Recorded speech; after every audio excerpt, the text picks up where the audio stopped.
PMCH की GNM छात्राएं लगातार 21 दिनों से धरना प्रदर्शन कर रही है।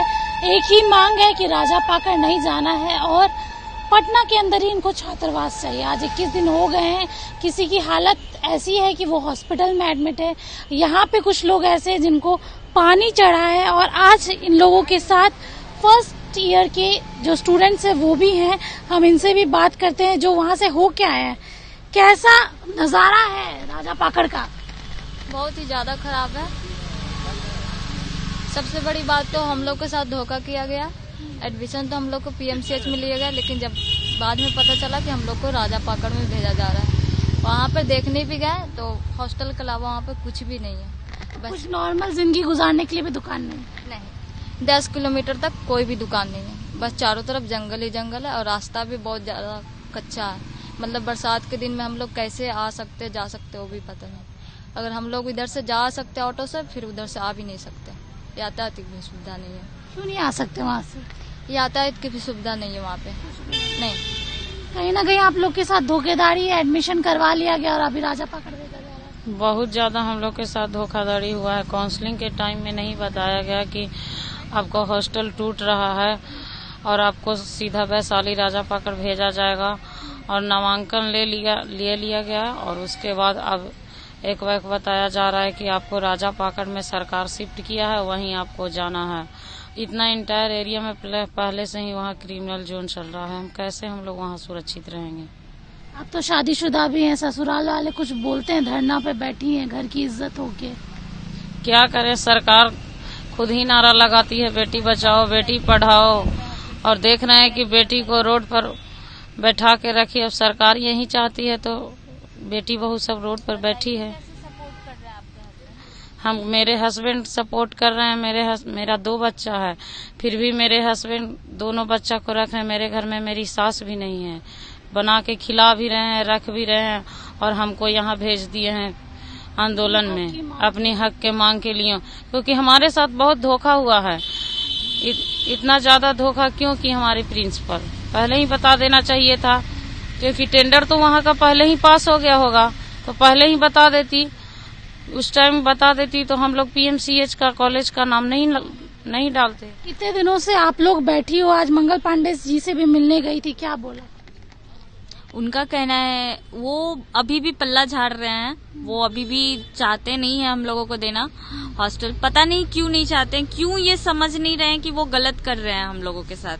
क्यों ये धोखाधड़ी है। हम लोगों के प्रोस्पेक्टस में लिखा हुआ था कि कुछ भी अगर ऐसा चेंजिंग होता है आपके रूल्स में, कुछ भी अगर आपको हॉस्टल अगर यहाँ पे नहीं देना है, या फिर आपकी ड्यूटी या फिर क्लिनिकल हॉस्पिटल कुछ भी अगर चेंजिंग होना है तो आपको काउंसलिंग के टाइम पे बताया जाएगा। तो हमारा काउंसलिंग तो 1.5 साल पहले हुआ था, आपने तब भी नहीं बताया। आपको तब भी पता था कि पीएमसीएच रिकंस्ट्रक्ट होना है तो यहाँ से तो शिफ्ट करना पड़ेगा, तो आपने तब भी नहीं बताया था। और आज भी इन लोगों का जब अभी एडमिशन हो रहा है तो आप इन लोगों को भी नहीं बता रहे हैं। मतलब आपका इंटेंशन ही धोखाधड़ी का है।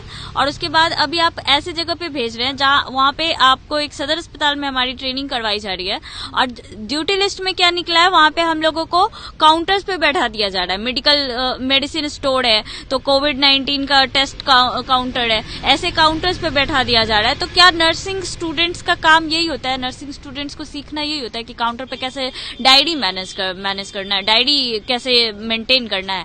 ये तो नहीं सीखना होता नर्सिंग स्टूडेंट्स को। यहाँ पीएमसीएच में हमारी जब ड्यूटी लगती है तो अलग अलग वार्ड्स में लगती है, कभी न्यूरो, कभी ओटी, कभी ऑर्थो, कभी ईएनटी, आई, हर डिपार्टमेंट में हम लोगों की ड्यूटी लगती है। हर मंथ हर एक तरह की चीजें हम लोगों को सीखने के लिए मिलता है। वहाँ पे क्या हम लोग डायरी मेंटेन करने के लिए नर्सिंग स्टूडेंट्स को यही सीखना होता है, जीएनएम को यही सीखना होता है।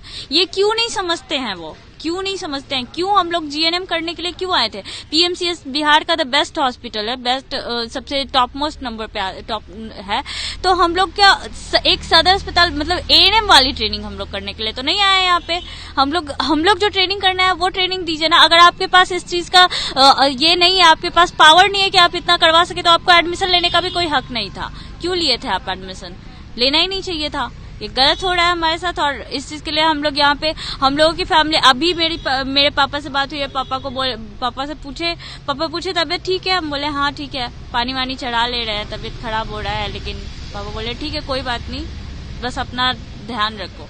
आप लोग दूसरों का इलाज करने आए थे, यहाँ खुद का इलाज कर रहे हैं? बिल्कुल, सरकार ने हमारी हालत ही ऐसी कर दी कि हम लोग को आज इस जगह पे आना पड़ा और इस तरह का कदम उठाना पड़ा। हम लोग आज 21वां दिन है और हम लोग का आज 9वां दिन है भूख हड़ताल का, और कंटिन्यूअस कई सारे स्टूडेंट जो हैं भर्ती हो रहे हैं, हॉस्पिटलाइज हो रहे हैं, सबको पानी भी चढ़ाया जा रहा है।